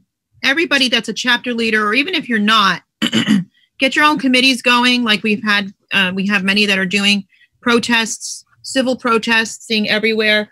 The main key on January 3rd is to do absolutely no spending. I don't care where you are. I don't care if you're in a one-horse town or you're in a major metropolis. No spending. No spending. Did you go, or are you going to go ahead and show Carmel? Sure. I think Brian is with us, but he's having problems with his camera. Why don't we go to Brian Kinter? I do see someone by the name of Thomas who just got on. So we'll go to Brian Kinter, 3 minutes. He's just not showing. I don't see him. Then we'll go to Thomas, 3 minutes. And we'll go ahead and show Carmel and then that final video. And then we'll cut it off with Sheila. So Brian, if you can go ahead, and I don't know what's happening, why we can't see you, but It's okay. We can hear you, I think, if I hear you talk. Brian Kinter? Yep. Can you hear me? Can you hear me, Francisca? Yeah, we can hear you. Hallelujah. Thank you, Jesus. Hey, yeah, we're fully in support of January 3rd. We're putting the word out here in the state of Ohio all the way around. The other thing is that we believe that it's that time of year to have your colon checked. So we came up with an idea this morning that we need to have a book called Colonoscopy, an inside look at assholes, and show pictures of and all the shit that they're doing to these kids. This is insanity. We have to stop it. I couldn't agree with you more, Brian. I couldn't agree with you more. And, you know, it's up to us as a people, as one big mighty voice worldwide to do this, to put this stop to it. Hallelujah. And it's going to happen, Francisca. It is going to happen. The masses are rising. Yeah. So fully in support. Love you. Love Ted. Love everybody out there, man. And we're going to keep slamming this stuff until we bring it to resolution. Well, I want to say this while I have you on here. I want to do a shout out to Titus. That would be David Bubo's son, Titus. If anybody goes to his page, you'll see his beautiful son there. He hasn't seen him in 11 months. He's a veteran. He's a really outspoken advocate as well. I just want to do that real quick before I forget. But Brian, chapter leader also in the state of Ohio. We have Luciana Constantino there and a lot of people between Ohio and West Virginia. So yes, there will be protests. There's a lot of protests that have already started in those two states. We really want to emphasize to you guys, fear not, but I'm going to tell you something. See, by draining the economy and everybody coming together, that's what empowers you to have the voice and the power back to be able to proceed with our oath keepers, with the U.S. Marshals or whomever at that point, so that we can actually do the genuine citizens arrest. So we're arresting everything by making it come to a dead stop.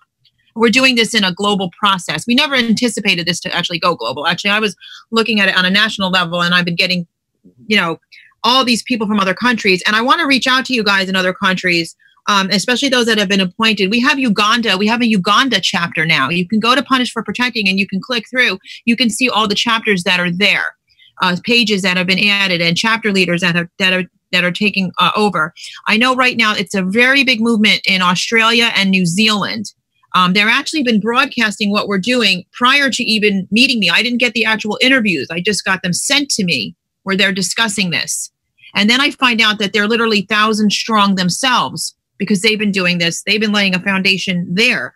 This is a horrible, horrible thing that has been happening. It's a health and safety risk to our nation and our globe when you attack families like this. And, you know, you ever have like a pain on one side of your shoulder and and you have it on the right side too, let's say, but it's harder on the left side, so it compensates the pain on the other? I don't think people even realize the damages because you go into this fight and flight mode where you're trying to just get through every day fighting in the midst of battle. And I don't think that we're going to realize how much healing is really needed as these families start restoring. Until all these children, you know, are back home, and people that have gotten their children back home understand that the healing continues. It just continues and continues because the damages are just so great. I don't know. I do have Thomas. Thank you, Brian. Thank you. Did you have anything final you wanted to say? Nope, just that I love you, and we're in it to win it, hon. We're in it to win it. We're in it to win it, and I love you too, and that's right. And Jesus has got this. We got our faith, and He's the one that's in charge of all of this. So they mess with us, they mess with Him. Amen. Amen. God bless you. Okay, Thomas, I need to see you. I'm going to you. There you go. Oh, no. Okay, we already had you on. I'm sorry. I apologize. I don't know it got you off and then on. Okay, thanks, Thomas. All right. I'm sorry. I don't know how that happened. I got confused there. So we have what do we have? We have the Carmel one. We're going to go ahead and show that, and then we can wrap it up with the one with the all the children's names. And this is actually over 600 children. This is not the ones that were represented here today. These are 600, almost 700 more children. And we want to thank everybody for participating. And I will be going through and reading your chat messages, asking you to please share. This is actually over 600 children. This is not the ones that were represented here today. These are 600, almost 700 more.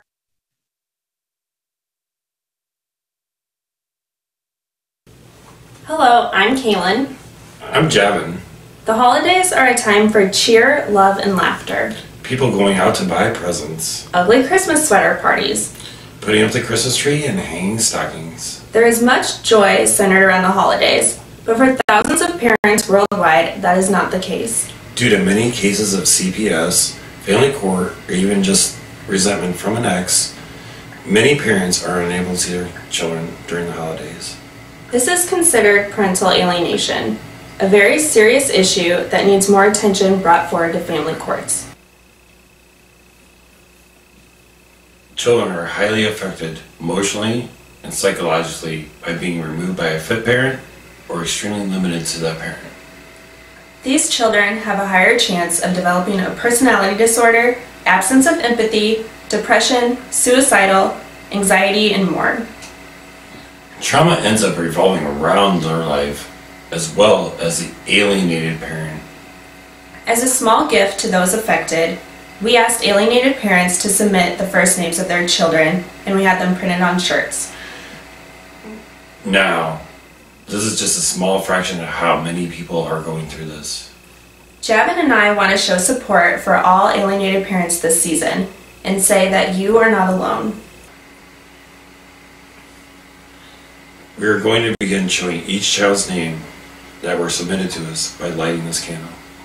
And to all these children, your parents love you They miss you every day. and are wishing you a very Merry Christmas. And here we have a moment of silence for each one of our alienated children.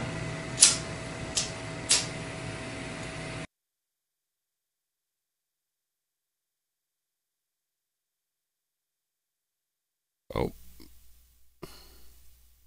My feed just stopped feeding. I might have to go into... It's okay, we can get that back on at that moment. Galaxy J3 Luna Pro. Who is this with the, I see you decorating, or with the little girl? With the little girl? Who is that? I see the little girl. While you're doing that, I just need to find out who this person is. Hi, who is that? Can you write me in chat? I can't. Yeah. It's Crystal. I already talked. The little girl. Okay, great. Okay, thank you. Thank you. Thank you. Yeah, it's not reloading, unfortunately. It's stuck. Let me see. We are at 154. Let me try something here.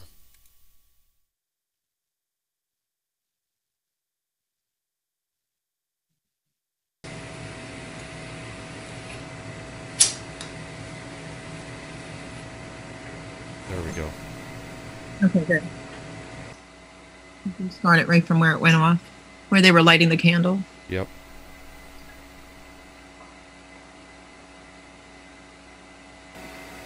Thank you to everyone who participated and supported us in making this video. We hope you all have a happy holiday, a Merry Christmas, and a Happy New Year.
Guys, thank you for that, Ted, for sharing that. I want to read some of the, or give you guys 3 minutes, and you did come on. But I do want to say, I see here, sorry about that.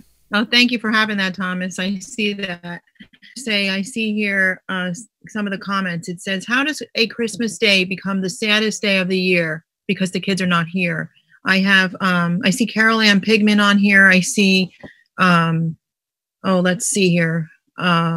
It's hard for me to move my feed, but I had a bunch of comments here that I wanted to read. Give me a second.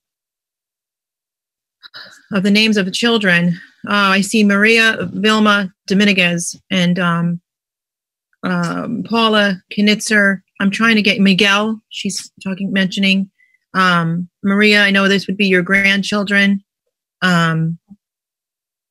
Brenda Johnson said, so sorry that you're all hurting. Kathy Watson said, God counts our tears for our children.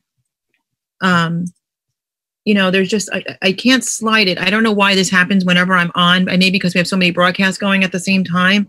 I want to ask everybody to please go to my YouTube channel to Punish the Number 4 Protecting. Please like and subscribe it. We need to get this message out more. So if you would please do that, it would be very helpful to what we're doing here. Isabella and Anime. There we go. Isabella and Anime. I'm going to go to, I don't know what your names are. I see you guys here. You've come on new. So if you guys want to just let me know what your names are so I can change it on your video here. I need you to unmute yourself though. It's the couple that just joined so that you can have a couple minutes here to speak out. Okay, I think they're frozen now. They look frozen. All right. We'll give you guys a couple minutes here. We are wrapping. Okay, unfortunately, they're frozen. I do apologize. If you guys want to put something in comments, because you froze and I can't get you on the feed, and we do need to close it at this point. I do want to thank everybody. I want to thank the extra videos that have come through today. They were sent to me last night and in time for this project to bring awareness to alienation across the board. If you want to put the camera on Thomas, he just wants to show my bumper sticker that he has there. So yeah, you guys can actually get those. I've been giving those away. Maria said, my grandkids, I love them both. I love Isabella and Anime. It's not a great Christmas without them. Those trolls took my grandchildren away from me, away from us all. Kelly Lee Wagner Andrews says, Jimmy Stewart. So yeah. Did that couple. I'm sorry, you guys are frozen. I would have loved to have you on to close this off. We're going to go ahead now and play Chilla's song. There's the bumper sticker. We're going to go ahead now and play Chilla's song. But I just want to end this with, my heart is with you guys. We are praying. We have teams that pray, that are going to continue to pray this through. And I do believe that the sea is parted and we're ready to walk through. January 3rd, 2018, guys, please, no matter where you are, make sure you make absolutely no purchases. I really miss my granddaughters. I wish they would be brought home soon. Ariel, Jasmine, and Laura. Grandma and Grandpa love you. I believe that's the couple that got frozen. I really miss my granddaughters. I wish they would be brought home soon. Ariel, Jasmine, and Laura. Grandma and Grandpa love you. So, this is just representative of, I know that last video, showed close to 700. And that was a great thing that they did there. And imagine they put them all in alphabetical order and the attention to detail. It just goes to show you that there are a lot of people out here that do care and that we are working overtime to make this happen. And we're going to make this happen. And that's why this is a worldwide event. This needs to be shared far and wide. We're going to close on that and wish you all a Merry Christmas and pray to God that this will be the last Christmas without your children. God bless you.